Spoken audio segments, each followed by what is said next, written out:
Hey everybody, it's Manny McFly here. I just wanted to make a video about a shooting that occurred on Sunday night, June 22nd in Dallas, Texas. The shooting happened at a Benihana restaurant after it closed around 10 o'clock Sunday night. And there were two people walking from the restaurant to their car, which was a white and red striped Chevy Camaro, a newer model, and they were approached by someone who asked them for a light, to probably light a cigarette in the parking lot. And one of the two persons, I'm assuming the person that owned the car, saw this was out of the ordinary and probably just had a bad feeling about it, and they ended up reaching into the car and grabbing their handgun. And from the reports, the news says that they actually instantly pulled a mask over their face, pulled out a weapon, and proceeded to rob them. The gentleman who grabbed the gun from the car started opening fire on the robbers, hitting one and getting into a gun battle with the other. I looked at some of the photos and I did see 16 evidence markers that would indicate that there were 16 casings found, and so 16 shots between the two of them or three of them, depending on who had firearms. Those details aren't available just yet, and when things do update, I will update this video, create another one. So he got into a gunfire exchange with the robbers, and one of them was fatally shot and died at the hospital. The other got away.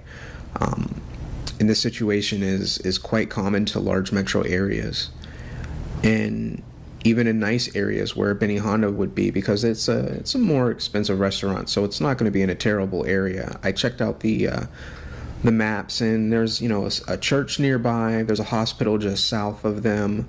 There's looks like a lot of green space, a lot of park areas there, so it's a decent area. There's also a school, and some things that you can do to protect yourself in these situations, just like the person actually did.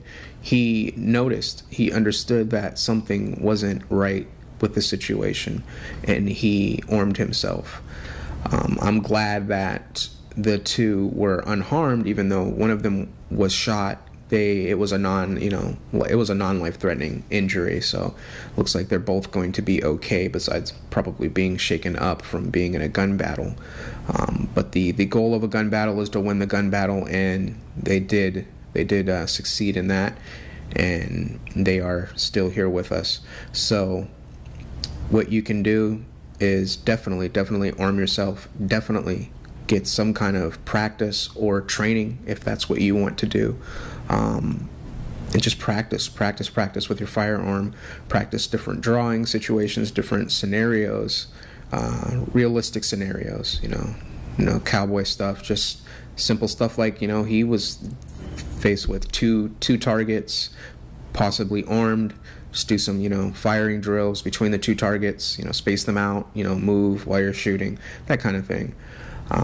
But the Second Amendment is just so important, so important. Do not let these politicians take this from you. It is needed. There's no telling what could have happened if he was not armed. There's robberies that happen where I live where the person's unarmed and they completely comply, and the person shoots and kills them anyway. So definitely put your life in your own hands. Don't put your life in a criminal's hands. Something else I wanted to talk about also is the fact that he had the gun in the car. I'm not sure why he had the gun in the car.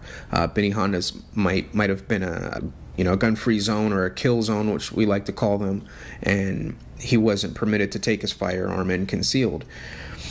I mean, there's a lot of things with that I don't agree with, and I took a class, a concealed weapons permit class in Ohio, and the sheriff stopped by the class. He actually said carrying a firearm unlawfully, well, in this state anyways, carrying a firearm or concealed carry, if you own, a concealed carry weapon and you're legal and you carry that weapon on a property, non-federal, that is a gun-free zone,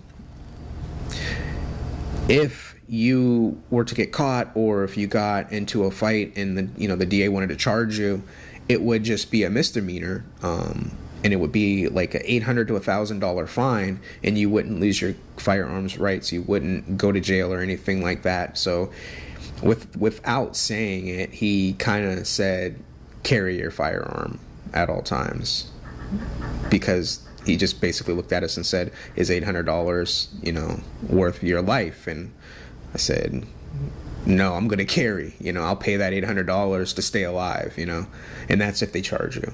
So as information comes through on this story, it just happened last night, I'll update the channel. Thank you for watching. That shooting outside a popular restaurant. It started as an attempted robbery in the parking lot of the Benihana in North Dallas. It ended when one of the victims pulling out their gun, a shootout, and now one person is dead. NBC5's Katie Blakey, is at the scene right now. And Katie, tell us more about this. Well, Deborah, just a crazy scene, and that all unfolded right behind me here in this parking lot at Benihana's right off 635 and Coit. Let's get to the video from when our crews first arrived so you can get a good look at this scene. Detectives are surrounding that white Chevy Camaro, and if you look closely, you will see all those evidence numbers. We're told those are shell casings. They were everywhere here in this parking lot. Police say 2 people were leaving the restaurant just before 11 o'clock last night. It appears they were trying to get in that white car and leave when 2 armed men approached them and tried to rob them. Police say that's when one of the victims in all this pulled out a gun on the robbers and gunfire erupted. One of the robbers was fatally shot. The other robber was able to get away. As for the 2 victims, we know one of them suffered a gunshot wound, but we do not know the extent of their injuries. We're told the other victim was unharmed in all of this. Now, we'll be talking with police to see if there's any surveillance video from what happened here. They have also not released a description of that second robber who got away, but we hope to get more details for you later on this morning. We're live here in Dallas. Katie Blakey, NBC5. Also breaking this Monday morning.